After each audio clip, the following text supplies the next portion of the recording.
কালারটা যা সুন্দর হয়েছে না, খুবই সুন্দর হয়েছে। যাই হোক, খেতেও টেস্ট হবে আশা করি।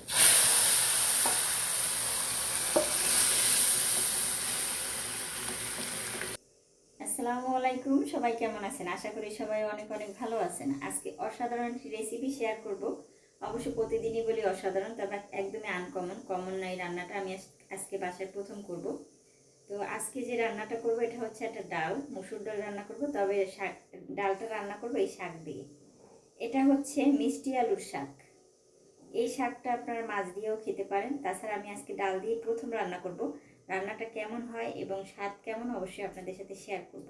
তো এই শাকগুলো আমি নিয়েছি। ডালটা অনেক ঘন করে, আর হচ্ছে তোমার আমি এখানে আরও নিয়েছি, এখানে বোম্বাই মরিচ নিয়েছি। বোম্বাই মরিচ আসলে হাত দেবো না, এটা দেখাইতেছি আমি, কারণ হচ্ছে বোম্বাই মরিচটা কেটে নিয়েছি, রসুন নিয়েছি, পেঁয়াজ নিয়েছি। সবগুলো দিয়ে এই ডালটা আজকে রান্না করব, অনেক ঘন করে রান্না করব, আর সেটা তোমাদের সাথে আমি শেয়ার করব। শাক নিয়েছি এই যে, এটা হচ্ছে মিষ্টি আলুর শাক। এই শাকটা চিংড়ি মাছ দিয়ে খেতেও কিন্তু অনেক ভালো লাগে। ঘন করে রান্না করব। দেখো ডালটা কিন্তু ফুটে গেছে, তবে আরও পানিটা শুকাবে, তারপরে আমি এটা ঘুটে নেব ঘুটনি দিয়ে। এরপরে আমি শাকগুলো দিয়ে আসলে রান্নাটা করব। এই যে শাকগুলো দেখতে কিন্তু অসাধারণ, আর এটা হচ্ছে গ্রামের মানুষ খুব ভালোভাবে চেনে এই শাকটা। তারা অবশ্যই শাকগুলো অনেক পছন্দ করে এবং খায়, বাট আমরা তো কিনে এনেছি বাজার থেকে। বললাম এই যে মরিচ, এটা হচ্ছে বোম্বাই মরিচ। যে ডাল রান্না করব এখানে আমি বোম্বাই মরিচ নিয়েছি, অর্ধেকের বেশি নিয়েছি। তার সাথে কিন্তু কাঁচামরিচও আছে, রসুন আছে, তারপর পেঁয়াজ আছে। এটা দিয়ে বাগার দিব। টমেটোটা একটু কাঁচা পাকা, আসলে এটা দিয়ে আসলে ডালটা রান্না করব। ডালটা একটু ঘুটে নিচ্ছি, বলেছিলাম ডালটা ঘুটে নিতে হবে। এই ডালটা একদম ঘন করে এভাবে ঘুটে নিতে হবে। এখানে হলুদ এবং লবণ কিন্তু অ্যাড করেছি। লবণটা একটু চেক করে দেখতে হবে কেমন হয়েছে। তবে আমি ডাল সবসময়ের জন্য এটা দিয়েই ঘুটি। এই যে আমার ঘুটুনি, এটা হচ্ছে অনেক আগের, পুরনো, সংসারের প্রথম। হ্যাঁ, সংসার জীবনের প্রথম জিনিস। আর সংসার জীবনের প্রথম জিনিস কেউ ফালায় না, যত পুরনোই হোক রাখার চেষ্টা করে। তো আমারও সেই একই অবস্থা। আমি আর এগুলো ফালাইনি, এগুলো আর নতুনও কিছু কিনে নেই। এই যে ডালটা এইভাবে ঘুটে নিব, একদম যখন ডালটা একদম হয়ে যাবে, তোমার গুলে যাবে, তখন আর ঘোটার দরকার নেই। ডালটা এইভাবে ঘুটে নিচ্ছি, দেখো কি সুন্দরভাবে। এভাবে ঘুটলে কি হয়, ডালটা একদম ফ্রেশ থাকে, মানে একদম দানা দানা থাকবে না। আমি এভাবে সবসময়ের জন্য ডালটা করে নিই।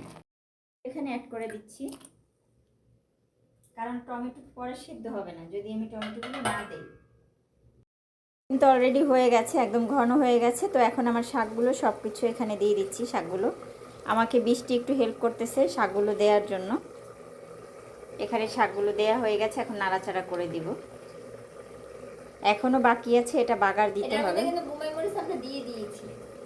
বোম্বাই মরিচটা কিন্তু দেয়া হয়েছে। মিষ্টি আলুর দিয়ে ডাল রান্না খুব কম মানুষই খেয়েছেন। আজকে আমি রান্না করে টেস্ট করে বলবো কেমন হয়েছে।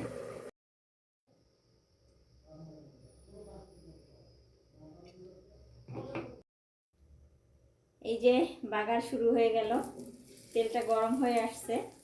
তা আমি তেলটা বেশি একটা গরম হয় নাই। রসুন, পেঁয়াজ আর মরিচ আগেই দিয়েছি, বোম্বাই মরিচ, তারপরে একটা কাঁচামরিচ দিলাম এখানে। আমরা ঝাল বেশি খাই না। না, বোম্বাই মরিচ অনেক ঝাল, একটাই দেওয়া হয়েছে প্রায়। বোম্বাই মরিচ যেহেতু দিছি, এই জন্য কাঁচামরিচ একটা দিছি, বেশি একটা দিলাম না। যে পেঁয়াজটা একদম বাদামি কালার হয়ে গেছে, পেঁয়াজ রসুন একদম কালারটা ভিন্ন হয়ে গেছে। এখন আমি এইটা ডালটা ঢেলে দিব এখানে। বিসমিল্লাহ।